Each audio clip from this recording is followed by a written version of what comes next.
Alright, so I have decided to go ahead and pick this cabbage.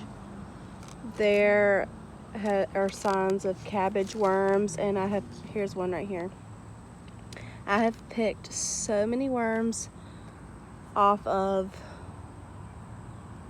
the cabbage, so I think I'm just gonna go ahead and pick it.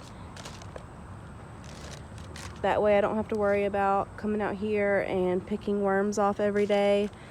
And then I can go ahead and put something in its place. And then I'm not sure, I don't think this is a cabbage, but it feels like there is a head in there. I'll leave that one, but I am gonna go ahead and pick this cabbage. So I'm excited. This is the biggest cabbage that I've had.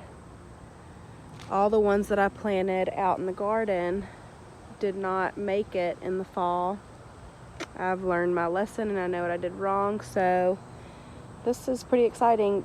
And this grew because I spilt seeds by accident.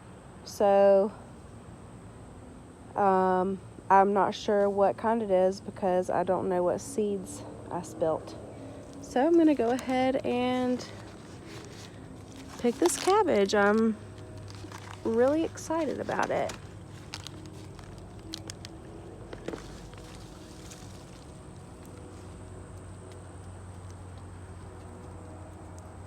There it is.